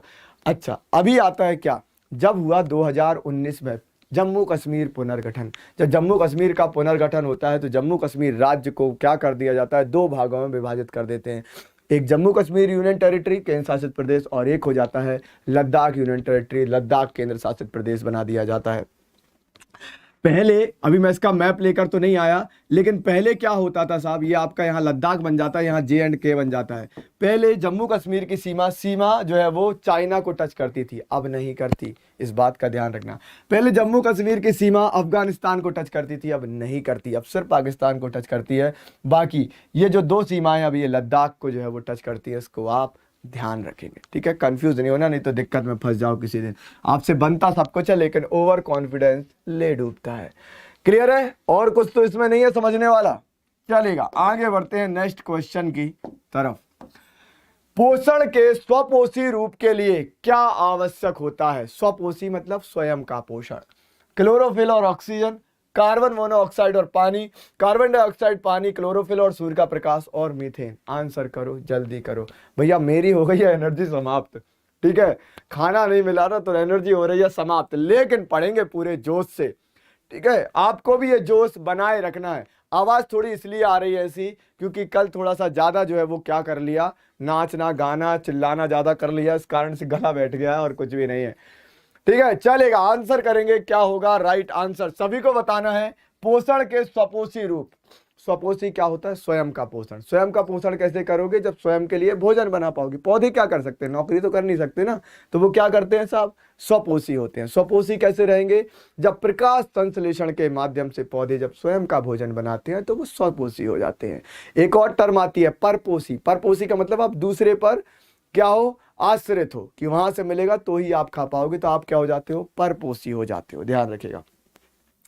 अभी देखो, आपको यदि खाना बनाना है पौधे को तो क्या क्या चाहिए, कार्बन डाइऑक्साइड चाहिए, पानी चाहिए, क्लोरोफिल चाहिए, और चाहिए साथ में सूर्य का प्रकाश। तो पत्तियां, पौधों की पत्तियां क्या करती हैं, खुल जाती हैं, बढ़िया तरीके से खाना बनाती है, और खाने को क्या करती हैं, खाने को भैया पहुंचा देती हैं पौधों के विभिन्न भागों में, ठीक है। तो इस प्रकार से वो क्या कहलाती हैं, स्वपोषी कहलाती है, नोट कर लीजिएगा। क्लियर है, चलिए आगे बढ़ेंगे नेक्स्ट क्वेश्चन की तरफ। क्या लिखा है, आंसर करिएगा। निम्नलिखित में से भारत के किस वैज्ञानिक का संबंध क्रेस्कोग्राफ के आविष्कार से है? सत्येंद्रनाथ बोस, मेघनाथ साहा, जगदीश चंद्र बोस, या होमी जहांगीर भाभा। बताना है क्रेस्कोग्राफ से किसका संबंध है। सभी आंसर करें, जल्दी करें, फटाफट करें। क्रेस्कोग्राफ क्या होगा भैया, राइट आंसर बता दीजिए बिना किसी देरी के, बताइए। और ये बता देना क्रेस्कोग्राफ से आखिर करते क्या हैं, बताइए। सभी आंसर करें, क्या होगा राइट आंसर, बताएं। अच्छा, एक चीज और ध्यान रखना, बहुत समय पहले मैंने एक वीडियो डाला था, मुझे एक स्टोरी बड़ी पसंद आई थी, और वो थी भैया किसके ऊपर, जो इसके आविष्कारक हैं। नाम बताऊं क्या, लेकिन आंसर कर दो फिर बताऊंगा। ये भैया बड़े महान वैज्ञानिक हुए हैं, और इन्होंने क्या किया, इन्होंने कहा जैसे इंसानों के अंदर जीवन होता है ना, वैसे ही पेड़ पौधों में होता है। 1900 के आसपास की बात बता रहा हूँ। ये क्या करते हैं, रिसर्च करने बैठते हैं कि सही में जीवन होता है नहीं, और इस चीज को खोज लेते हैं और इसका पूरा एक्सपेरिमेंट करते हैं। ये क्या कहते हैं, ये कहते हैं कि जैसे इंसान को भूख लगती है, प्यास लगती है, इंसान को शोर जो होता है, आवाज जो होती है, उससे होती है प्रॉब्लम, ऐसा ही होता है साहब पेड़ पौधों के साथ में। पेड़ पौधों के अंदर जीवन होता है। ये कहते हैं कौन, जगदीश चंद्र बोस। और इस पर एक्सपेरिमेंट करने के बाद, इसको बंद कर देंगे, इस पर एक्सपेरिमेंट करने के बाद क्या होता है, ये क्रेस्कोग्राफ का आविष्कार करते हैं। क्रेस्कोग्राफ से क्या पता चलता है, क्रेस्कोग्राफ से पता चलता है पौधों की वृद्धि के बारे में। पौधों की जो वृद्धि होती है साहब, वो ये बताते हैं क्रेस्कोग्राफ। इसकी जो है वो कौन बनाते हैं, जगदीश चंद्र बोस। अच्छा, पूरा एक्सपेरिमेंट करते हैं। ये कहते हैं जैसे हमको आवाज से दिक्कत होती है, वैसी पेड़ पौधों को होती है। प्रदूषण से दिक्कत होती है, पेड़ पौधों में जीवन होता है।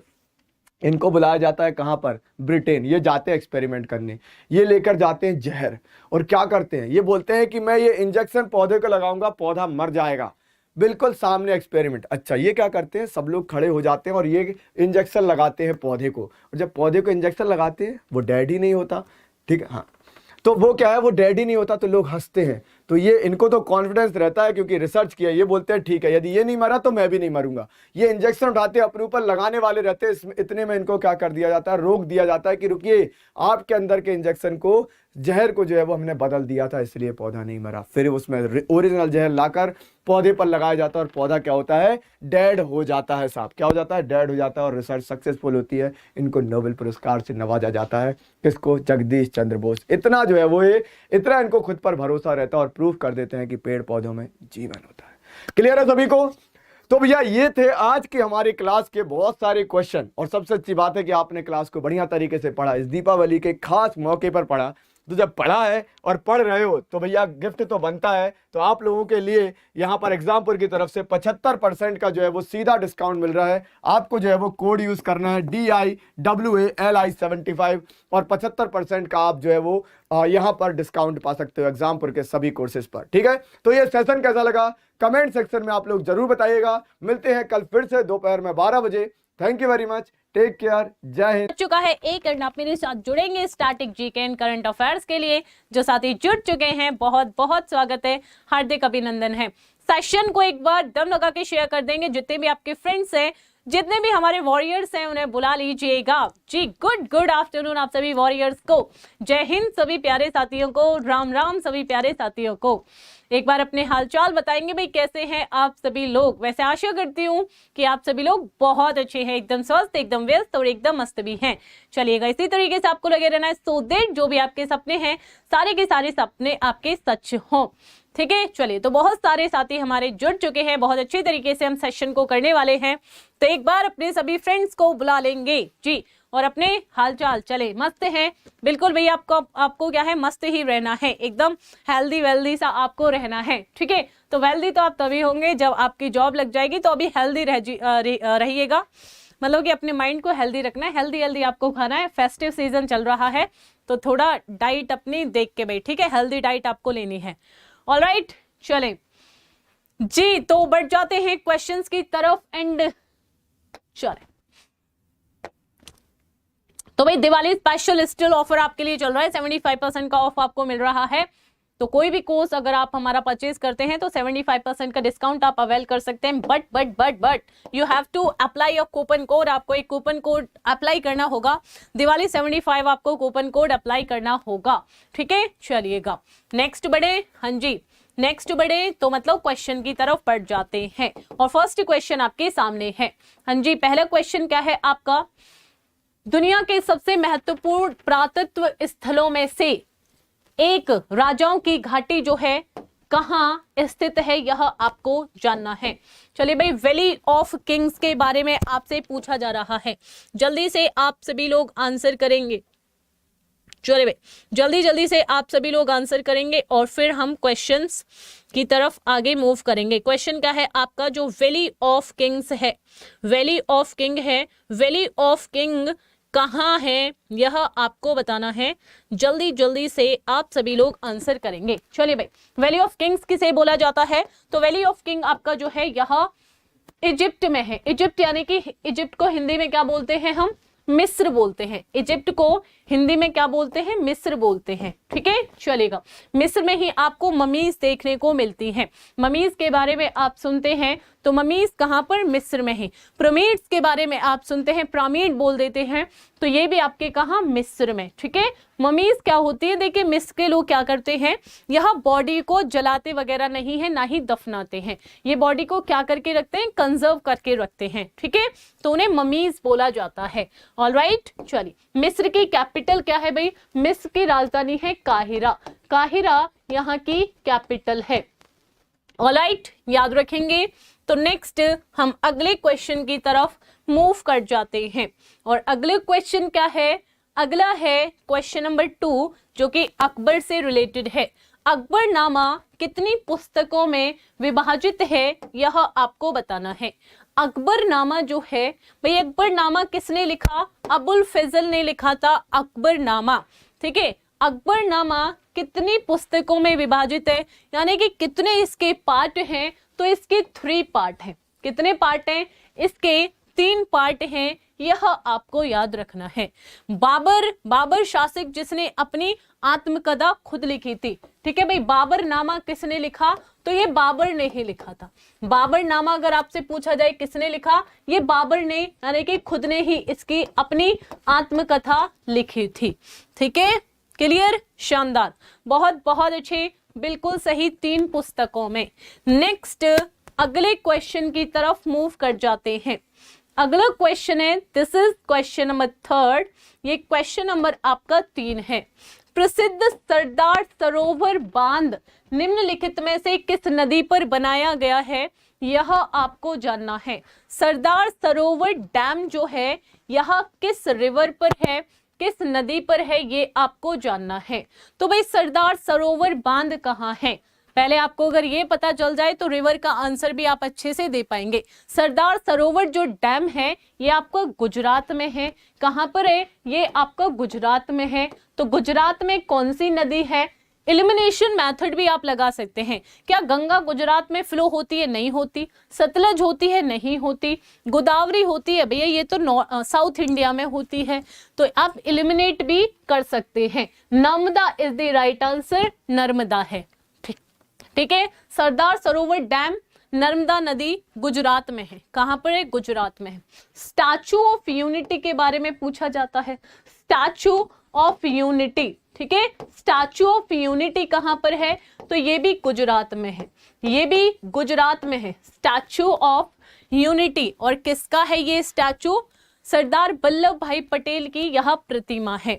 182 मीटर इसकी हाइट है, 182 मीटर क्या है इसकी हाइट है। ठीक है, चलिएगा। लोथल अगर आप, सॉरी लोथल नहीं, धौलावीरा अगर आपसे पूछा जाता है, भाई धौलावीरा कहां पर है, धौलावीरा भी आपका गुजरात में ही है। ठीक है, चलिएगा। नेक्स्ट अगले क्वेश्चन की तरफ मूव करते हैं। और अगला क्वेश्चन है आपका, नेक्स्ट क्वेश्चन है आपका, नागालैंड की कोन्याक जनजाति द्वारा मनाए जाने वाले वसंत उत्सव को डैश के रूप में जाना जाता है। ठीक है, चलिए भाई, नागालैंड की जो कोन्याक जनजाति है यह कौन सा फेस्टिवल, चलिए नागालैंड की एक कोन्याक, देखिए नागालैंड में बहुत सारे ट्राइब्स पाई जाते हैं। इवन जो आपके नॉर्थ वाले जो स्टेट आपको देखने को मिलेंगे, यहाँ पर बहुत ज्यादा क्या है, ट्राइब्स यहाँ पर पाई जाती हैं। अलग अलग तरीके की यहाँ पर ट्राइब्स पाई जाती हैं। अब ये क्या है, ये एक बसंत उत्सव सेलिब्रेट करते हैं। तो उसका नाम क्या है, उसका नेम आपसे पूछा जा रहा है, उसका नेम आपसे पूछा जा रहा है, ये आपको आंसर करके जल्दी से बताना है। चलिए, एक स्प्रिंग फेस्टिवल जो नागालैंड की क्या है, नागालैंड की कोन्याक जो ट्राइब्स है यह सेलिब्रेट करती है। चलिए भाई, कौन सा है, चलिए हाँ जी, तो कौन सा है, ये है एलोआंग मोन्यू। ठीक है, एलोआंग मोन्यू जो है इसे सेलिब्रेट किया जाता है, यह आप याद रखेंगे। वैसे यहाँ के बहुत सारे फेस्टिवल है। ठीक है, जेलियांग भी यहाँ का एक फेस्टिवल है, जेलियांग भी यहाँ का एक फेस्टिवल है। ठीक है, और हॉर्नबिल भी नागालैंड का एक फेस्टिवल है। हॉर्नबिल भी क्या है, यहाँ का एक, और सेक रेन्नी करके भी यहाँ का एक फेस्टिवल है। सेक रेन्नी करके भी नागालैंड का एक फेस्टिवल हो जाता है। ठीक है, चलिएगा भाई, क्लियर है। तो आगे बढ़े, नेक्स्ट क्वेश्चन की तरफ मूव करते हैं। अगला क्वेश्चन है आपका, हलिवेश। हलिवेश डैश तटीय क्षेत्र में एक लोकप्रिय नृत्य है। भाई जो हलिवेश है यह कौन से स्टेट का डांस है, ये आपको बताना है। हलिवेश इनमें से कौन से स्टेट का डांस है, तो ये कर्नाटक का है। हलिवेश जो है यह कर्नाटक का एक डांस है। चलिए, आपसे यक्षगान अगर पूछा जाता है, भाई यक्षगान कहाँ का है, तो यक्षगान भी आपका कर्नाटक का है, यह भी आपको याद रखना है। यक्षगान कहाँ का है, ये भी कर्नाटक का एक डांस है। ठीक है, चलिए, केरल वगैरह का आपको पता ही है, कई बार डिस्कस भी कर चुके हैं। इसी के साथ हम अगले नेक्स्ट क्वेश्चन की तरफ मूव करते हैं। राजकुमारी रत्नावली की प्रेम कहानी के संबंध में से संस्कृत नाटक रत्नावली डैश के द्वारा लिखा गया है। भाई रत्नावली जो नाटक है यह किसके द्वारा लिखा गया है, ये आपको जानना है। तो रत्नावली जो नाटक है ये किसके द्वारा लिखा गया है, यह हर्ष के द्वारा लिखा गया है। रत्नावली जो नाटक है किसने लिखा है? यह हर्ष ने लिखा है। ठीक है, चलेगा। क्लियर है भाई क्वेश्चन नंबर 6। नेक्स्ट बढ़ जाते हैं अगले क्वेश्चन की तरफ, और अगला क्वेश्चन है आपका, दिस इज क्वेश्चन नंबर 7। एक क्वेश्चन नंबर आपका 7 है, भारतीय संविधान की निम्न में से किस अनुसूची में 22 भाषाओं का उल्लेख है, ये आपको बताना है। अनुसूची यानी कि शेड्यूल के बारे में आपसे पूछा जा रहा है। भारत में टोटल, भारतीय संविधान में टोटल कितने शेड्यूल हैं, टोटल कितनी अनुसूची हैं? तो 12 शेड्यूल हैं। टोटल कितने हैं? 12 शेड्यूल हैं। और इस 12 में से जो हमारी 8वीं अनुसूची है, इसमें 22 लैंग्वेज के बारे में लिखा गया है। जो 22 हमारी लैंग्वेजेस हैं, ठीक है, उन लैंग्वेजेस के बारे में लिखा गया है। ऑफिशियल लैंग्वेजेस के बारे में इसमें लिखा गया है, यह आपको याद रखना है। भाई स्टार्टिंग में जो हमारा संविधान, ठीक है, स्टार्टिंग में कितनी थी इसमें भाषाएं? स्टार्टिंग में 14 लैंग्वेजेस इसमें थी। फिर बाद में क्या है, बाद में इन्हें ऐड किया गया है। स्टार्टिंग में 14 थी, फिर बाद में क्या है, बाद में ऐड किया गया है बाकी लैंग्वेजेस को। ठीक है, चलेगा। क्लियर है? चलो भाई आगे बढ़ जाते हैं नेक्स्ट अगले क्वेश्चन की तरफ। अगला है क्वेश्चन नंबर 8।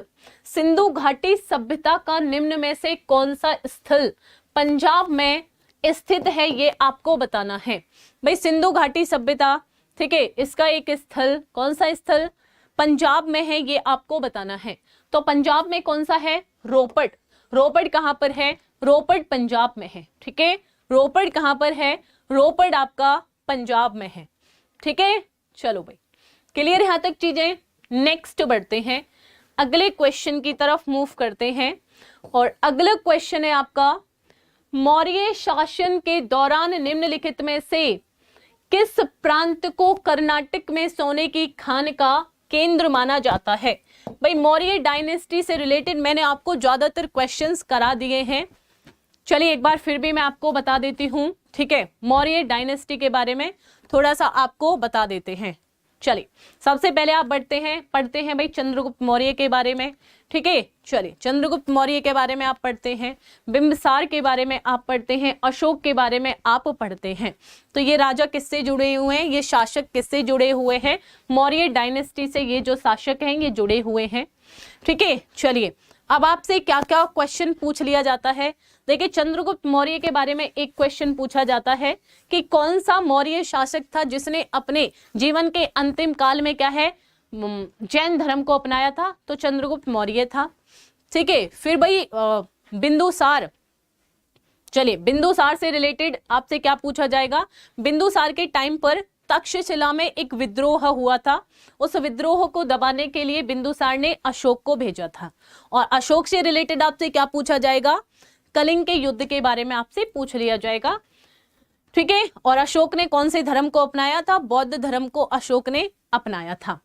ठीक है, चलेगा। हाँ जी, और पण इनकी क्या थी? करेंसी थी, जो सिक्के इनके द्वारा जारी किए गए थे उन्हें पण बोला जाता था। तो सारी चीजें आपको क्लियर हुई।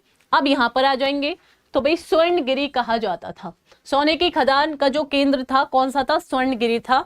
कहाँ? कर्नाटक में। ठीक है, चलिएगा क्लियर भाई। तक्षशिला मौर्य काल में जो शिक्षा का केंद्र था, मौर्य काल में जो शिक्षा का केंद्र था ये तक्षशिला था। तक्षशिला यूनिवर्सिटी आपकी पाकिस्तान।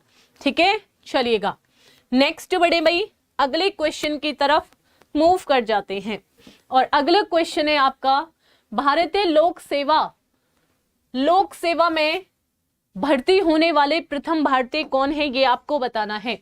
इंडियन सिविल सर्विसेज में भर्ती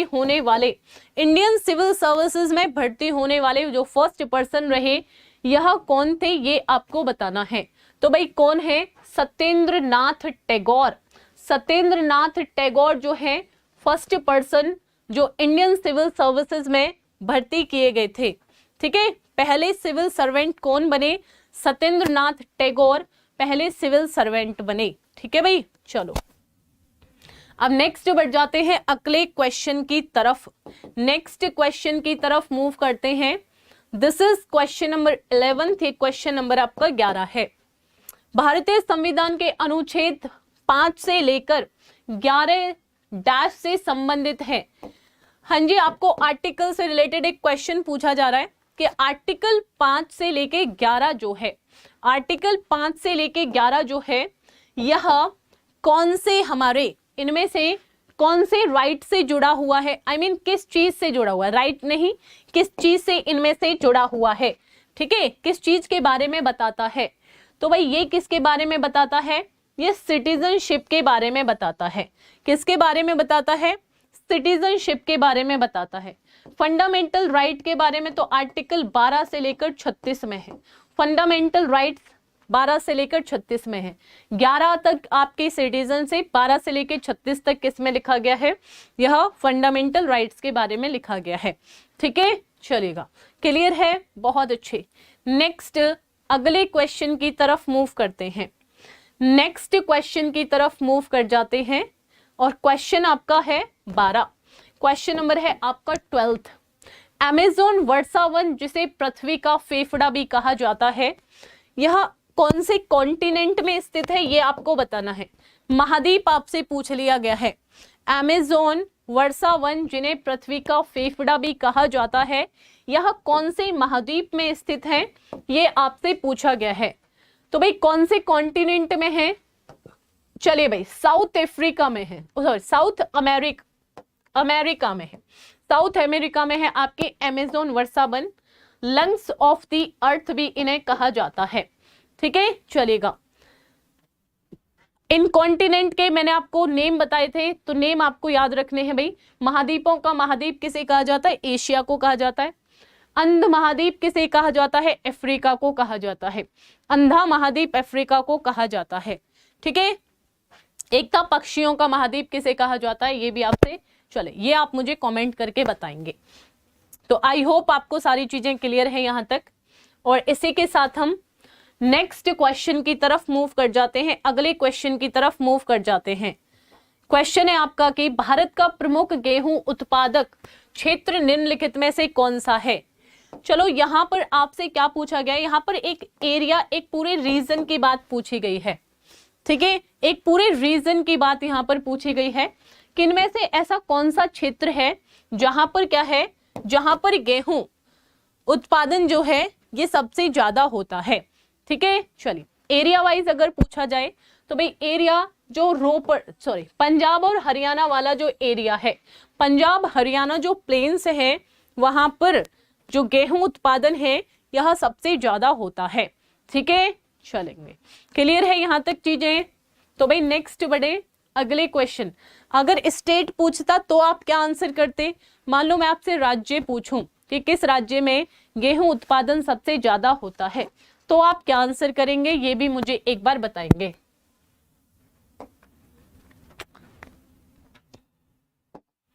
हाँ जी भाई, अगला क्वेश्चन, नेक्स्ट क्वेश्चन है आपका, भारतीय महाद्वीप का सबसे दक्षिणी छोर केप कमोरिन निम्नलिखित में से किस राज्य में स्थित है, यह आपको जानना है। देखिए इंदिरा पॉइंट उस दिन मैंने आपको बताया था, इंदिरा पॉइंट जो हो जाएगा अंडमान निकोबार का हो जाएगा। अब यहाँ पर आपसे पूछा गया है कि केप कमोरिन यह कहाँ पर पड़ेगा भाई, इनमें से किस राज्य में केप कमोरिन होगा। तो भैया एक राज्य जो हमारे साउथ में है, बिल्कुल साउथ में हो जाएगा, तो कौन सा हो जाएगा, तमिलनाडु हो जाता है। ठीक है, केरल भी थोड़ा इसका, केरल थोड़ा कहाँ चला जाएगा, केरल थोड़ा वेस्टर्न साइड में चला जाता है, बट तमिलनाडु बिल्कुल साउथ में पड़ेगा। तो तमिलनाडु में ही क्या है आपका केप कमोरिन है, यह आपको याद रखना है। ठीक है, चलेगा, क्लियर है भाई। हाँ जी, नेक्स्ट अगले क्वेश्चन की तरफ मूव करते हैं। हर्षवर्धन निम्नलिखित में से किस वंश से जुड़ा हुआ था। भाई हर्षवर्धन का जो संबंध है यह इनमें से किस डायनेस्टी से है, किस वंश से है, ये आपको जानना है। हर्षवर्धन का जो संबंध है किस डायनेस्टी से है, तो भाई हर्षवर्धन जो है पुष्यभूति वंश का था। हर्षवर्धन और पुलकेशिन के बीच में युद्ध भी हुआ था। तो हर्षवर्धन कौन सी डायनेस्टी से संबंध रखता है, यह पुष्यभूति वंश से संबंध रखता है। और अभी मैंने आपको एक हर्षवर्धन का नाटक बताया था, रत्नावली, आप याद रखेंगे किसका नाटक है, हर्षवर्धन का है। ठीक है भाई, चलो क्लियर है। नेक्स्ट अगले क्वेश्चन की तरफ मूव कर जाते हैं। एंड क्वेश्चन नंबर है आपका 16, क्वेश्चन नंबर आपका 16 है, डैश वर्ष में या वर्ष डैश में गोवा के चर्चों और मठों को यूनेस्को की विश्व धरोहर स्थलों की सूची में सम्मिलित किया गया था। आपको एक ईयर बताना है, आपको क्या है, एक ईयर बताना है कि किस ईयर में, जो भाई, हाँ जी, गोवा में ज्यादा क्या है, गोवा में सबसे ज्यादा मतलब कि ज्यादा चर्चेज हैं, क्योंकि पुर्तगाली यहाँ पर आए थे तो पुर्तगालियों ने यहाँ पर चर्च वगैरह ज्यादा बनवाए थे, पुर्तगीज, ठीक है, चलेगा। तो गोवा के चर्चेस को या मठों को कब शामिल किया गया था यूनेस्को हेरिटेज साइट में भाई? 1986 में, 1986 में यूनेस्को हेरिटेज साइट में इन चर्च या मठ को शामिल किया गया था। ठीक है, चले, क्लियर है? अच्छा, आप मुझे कमेंट करके एक क्वेश्चन बताएंगे। क्वेश्चन ये है कि 1983 में क्या है भाई, 1983 में सबसे पहले साइट्स जोड़ी जो गई थी उनका नेम आप मुझे जल्दी से बताएंगे। 1983 में जो साइट जोड़ी गई थी सबसे पहले, वह कौन कौन सी है, एक बार जल्दी से आंसर करके बताएंगे। एंड इसी के साथ फिर हम अगले क्वेश्चन की तरफ, नेक्स्ट क्वेश्चन की तरफ मूव कर जाते हैं। जल्दी जल्दी से आंसर करेंगे। चलिए भाई, जल्दी जल्दी से आप सभी लोग आंसर करेंगे, ठीक है? तो 1983 में कौन कौन से थे? आगरा फोर्ट ऐड किया गया था, आगरा फोर्ट भी ऐड किया गया था, ताजमहल जो है, ताजमहल को भी ऐड किया गया था। एक और बच जाता है, वो आप मुझे कमेंट करके बताएंगे। और इसी के साथ हम थोड़ा जल्दी नेक्स्ट क्वेश्चन की तरफ मूव कर जाते हैं। अगले क्वेश्चन है आपका, दिस इज क्वेश्चन नंबर 17, ये क्वेश्चन नंबर आपका 17 है। 1960 में तात्कालिक बॉम्बे राज्य को वर्तमान में महाराष्ट्र और डैश राज्य बनाने के लिए विभाजित किया गया था। ठीक है, चलिएगा भाई, बॉम्बे को, बॉम्बे से अलग होके कौन कौन से राज्य बनाए गए थे? तो भैया बॉम्बे से अलग होके एक तो बना था गुजरात और एक बना था महाराष्ट्र। 1960 की, 1960 की यह बात है। ठीक है, चलिएगा, क्लियर है? बहुत अच्छे। नेक्स्ट अगले क्वेश्चन की तरफ मूव कर जाते हैं। दिस इज क्वेश्चन नंबर 18, ये क्वेश्चन नंबर हमारा 18 है। और 18 क्या कहता है भाई? क्वेश्चन है आपका, भारत का पहला वाणिज्यिक परमाणु ऊर्जा संयंत्र तारापुर जो है निम्नलिखित में से किस राज्य में स्थित है, यह आपको बताना है। चलिए भाई, तारापुर, तारापुर जो हमारा न्यूक्लियर पावर प्लांट है, फर्स्ट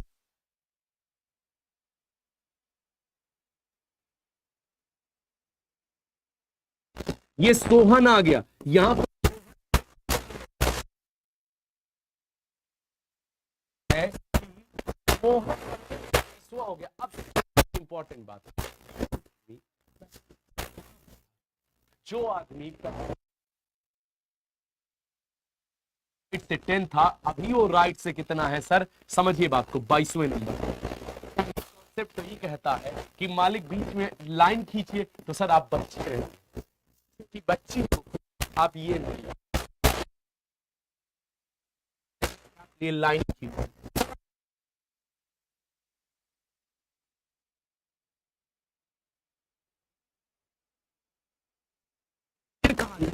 नई स्थिति कहाँ जाती है? नई स्थिति कहाँ जाती है मोहन जी? सुनिए, 22 में जाती है। 10 से 22 कितना जुड़ गया बीच में? 12 जुड़ गया। मैंने आपको बताया था अगर 12 जुड़ा है, 12 का स्थान परिवर्तन हुआ है, तो बीच में 11 लोग होंगे, बीच में 11 लोग होंगे। तो बताइए सोहन में कितना जुड़ गया? सोहन में काहे नहीं जोड़ देते हो 12? सोहन में भी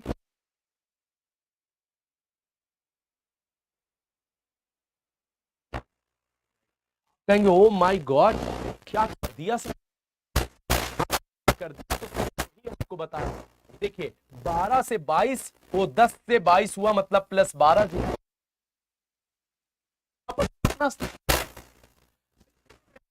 चेंज किया।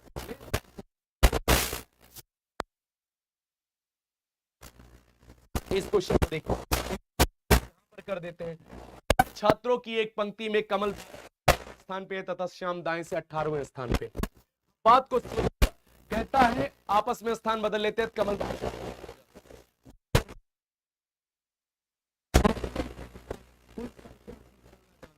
कुल संख्या क्या कर सकते हैं? मैं जादू बता रहा हूं। एक व्यक्ति की नई स्थिति और दूसरे की पुरानी, व्यक्ति की नई स्थिति और की बात कर देते हैं, और दूसरे व्यक्ति की स्थिति की बात करते हैं। नई और यहां पर देखिएगा पुरानी स्थिति की बात कर लेते हैं। देखिए नई कमर क्या हो रही, कमर 18 पे थे, 18 पे ही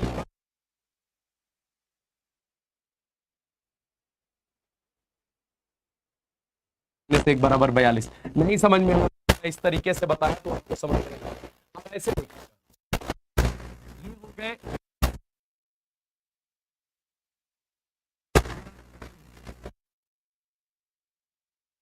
श्याम, आपके किस नंबर पे है, श्याम 18 पे।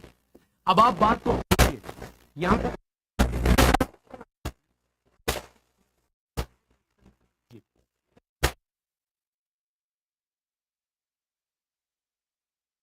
यहां पर जाता है 12।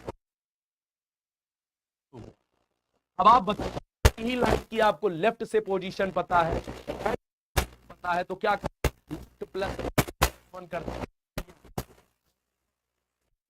कर देंगे वही। चलते हैं अगले की तरफ, चलते हैं अगले की तरफ, जल्दी से बताइए। टाइप है, ये बहुत बढ़िया टाइप होगा। इस टाइप में क्या होगा, एक व्यक्ति की दूसरे व्यक्ति के सापेक्ष याद करना, रिस्पेक्ट डिस्टेंस की बात करते हैं, सापेक्ष स्थिति की बात करते हैं, सापेक्ष स्थिति की बात करते हैं। एक बार हम सापेक्ष जल्दी से देखिए और बताने का प्रयास करिएगा क्या हो जाएगा। इस क्वेश्चन को बताइए क्या हो जाएगा।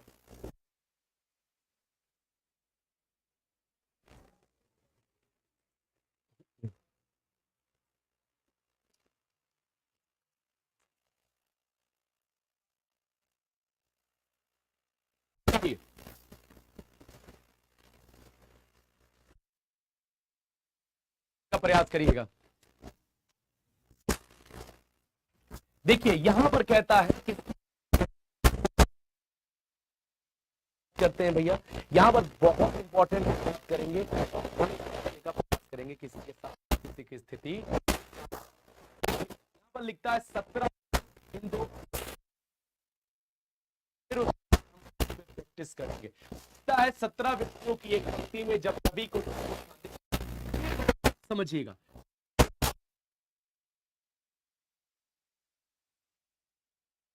आपकी पंक्ति में कहिए, हाँ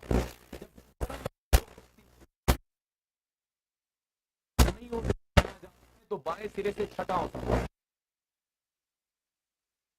राइट। 17 पंक्ति में जब सभी को 3 स्थान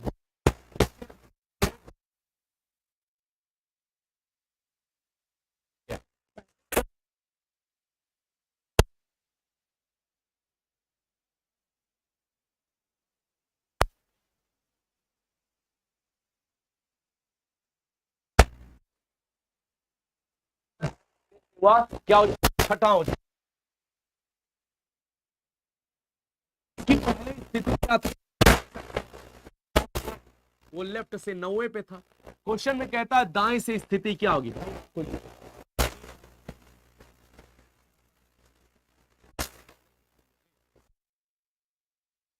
भी आपका क्या आ जाएगा। देखिए जहां पर कह लेफ्ट राइट खिसकाने की बात किया, इधर खिसका दिया।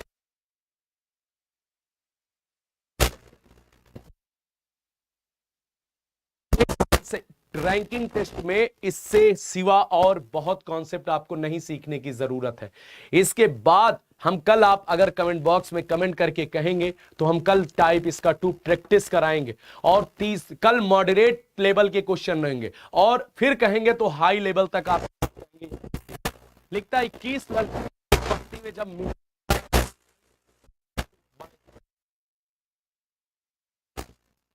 टी बराबर कितना दिया गया, 21 दिया गया है।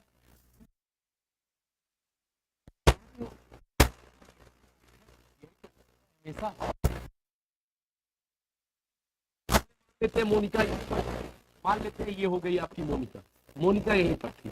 दाहिनी ओर 4 स्थान किसका? ये 1 2 3 1 4 स्थान इस सिरे से। खिसकी इधर है तो भी लेफ्ट से वो 12वें नंबर पे हो गई। पंक्ति में होता है सिरे से। अगर ना खिसकती तो किस नंबर पे थी? अगर ना खिसकती तो यहां पर देखिएगा 11, ये 10, ये 9, ये 8। पहले फिर क्या होता? लेफ्ट से 8वें नंबर पे थी। आपको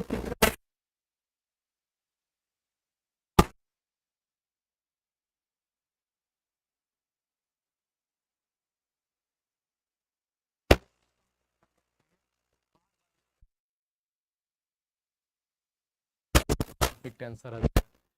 अब बताइए ये इतनी आपको समझ में आई कि नहीं? क्योंकि अब इसके बाद हमारा शुरू होगा क्या, आपको बहुत शानदार, आपको बहुत ही शानदार तरीके याद रखिएगा। एग्जाम जैसे मैंने एप्लीकेशन पे थोड़ा सा चीजें हो जाती हैं, धीरे धीरे वो बढ़ता है, तो उसी तरीके से फॉर्मेट में पढ़ाया है। उम्मीद करते हैं कि आपको एकदम समझ में बातें आई होंगी। कल हम इसका अगला टाइप पढ़ाएंगे और अगला टाइप नहीं, सॉरी, अगर प्रैक्टिस कराएंगे मॉडरेट लेवल के क्वेश्चन, उसके बाद हम हाई लेवल के क्वेश्चन आपको कराने का प्रयास करेंगे। उम्मीद और विश्वास पूरी है कि आप सभी लोग बढ़िया रहेंगे और सभी लोगों को हैप्पी दिवाली। ढेर सारी आपको सेफ फुल इस तरीके से मत करिए जिससे किसी को वो हो। पटाखे आराम से छुड़ाइएगा, खुश रहिए, एंजॉय करिए। ये और जो हमारे साथी तैयारी करते हैं सभी के आप दिवाली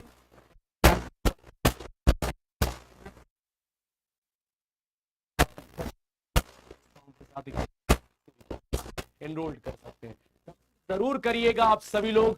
शुक्रिया, धन्यवाद, नमस्कार, जय हिंद, जय भारत। बंद करिए भैया।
तो क्लास शुरू। हाँ जी, 11 नंबर करते हैं अपना।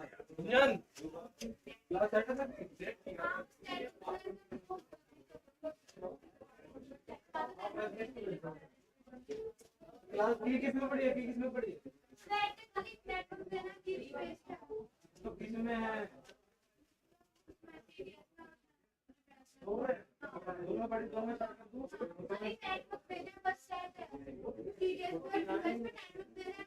मॉडल लाइव है।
अरे मोहित सर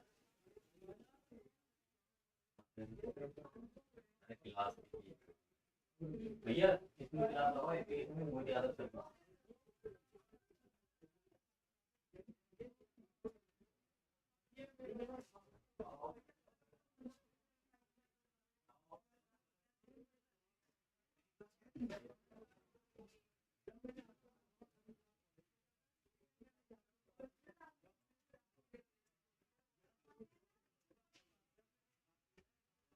सर किया था? मुझे आदत सर ओके सर।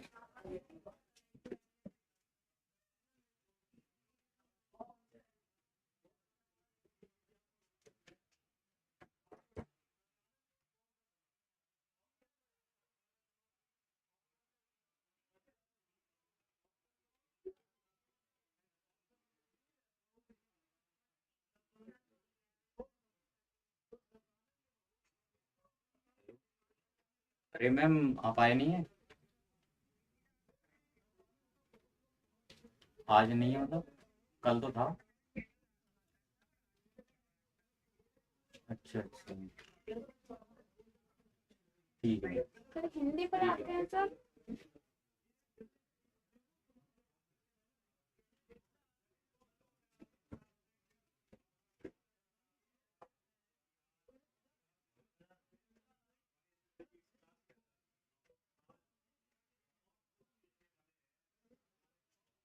रिकॉर्डिंग आ गई है ना आपके पास?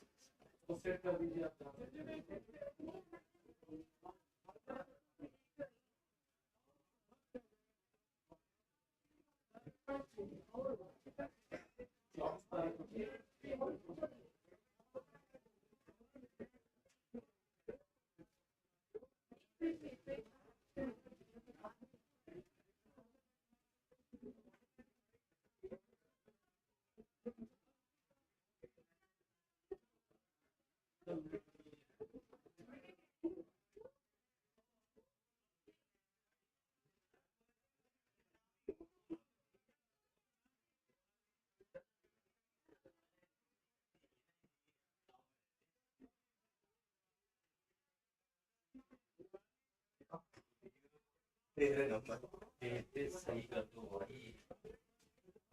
तो तेरे नंबर कैसे गई है? यही कहाँ से खाली बचा रहा। एक मैडम नहीं आई ना। सर ये इवेंट है ना आपका? हाँ उसमें देखा संज्ञा नाम से।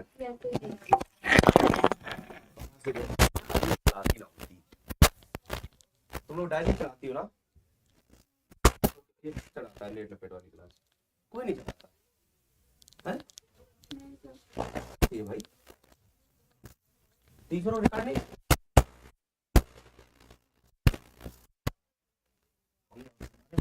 हम तो अपना खुद बनाए रिकॉर्ड। हम तो कब से बैठे रहते जान के लेट कर रहे थे। क्या है सोवी की नहीं।